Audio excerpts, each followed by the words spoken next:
what in the heck am I talking about? I'll occasionally get comments either on my videos here or other places that I post videos or writing online or audio that say something to the effect of, what I'm talking about makes no sense, or it's very vague, or it's rambling, or it's not getting to the point. And I completely understand this view. I totally get it. In my earlier life, I'm sure hearing stuff like this, I probably would have had that response. And I just want to point to why I think this happens for the most part.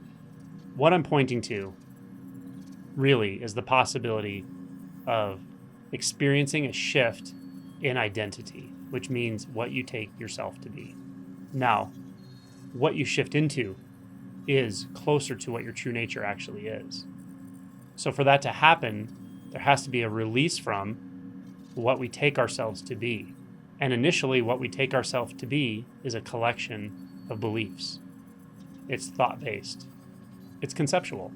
So if I give a satisfying, concise, conceptual explanation of what I'm talking about, then I'm doing you a disservice, because I'm actually solidifying that part of apparent identity that's keeping you from dropping beyond the conceptual identity.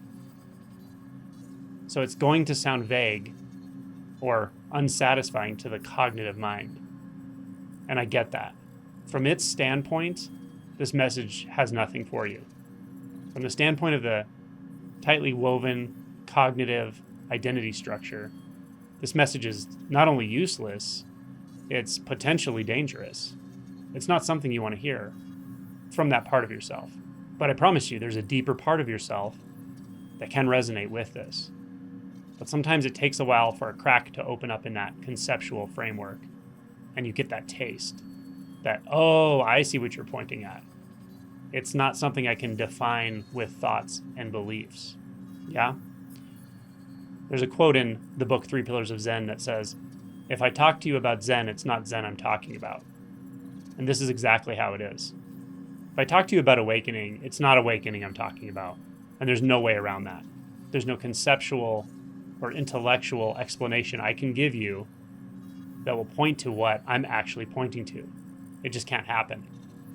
But some part of you that's not the cognitive part of you, not the logical part of you, does know this, or you wouldn't be watching it. So the responses I get that say, this is just mumbo jumbo, or this is vague, it doesn't make any sense, they're sort of on a spectrum. For some people, they just haven't had that taste yet. They haven't had a crack open up big enough so that they can sense into something beyond that cognitive self-structure. And then other people are actually having a fear response. They can actually get really triggered by this, which is fine. It's actually better, I think, because what that means is that it's working, that the identity structure that's wrapped around a bunch of mental constructs about who you are, where you're coming from, where you're going, how the world is, etc., is being threatened. It's being experienced that it's not as real as you had previously thought. And the body-mind, the body, will have a physiologic response to that. It feels like a self-defense response, right? It feels like a fight or flight. It can. So sometimes there's actually anger underneath that, or some kind of gatekeeper of fury or fear, or a combination of fear and anger. And that's okay too. We all come in contact with that in this process. So if this way of talking ever feels like it's just nonsense or mumbo jumbo, etc., just know I'm not actually talking to that part of you that wants to understand it.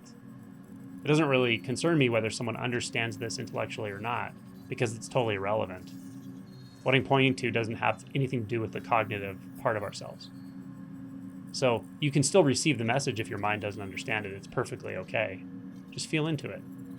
And if you feel intense emotions, anger, intense judgment, any of that, that's fine too, of course. That's just an emotional response to a shift in identity, or a potential shift in identity.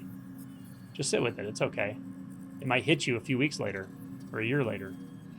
I'm quite sure I had this happen to me many times where I just didn't sense what was really happening, but the identity structure was being threatened. And it took a while for me to feel into why that's happening, and that it's actually okay, and not just okay, it's a good thing, because it helped me to see through a false identity I had been living in. So hopefully that's helpful.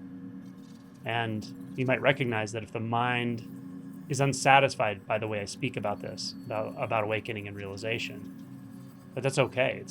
That's just how this goes. It's perfectly fine. That's just not what I'm pointing to.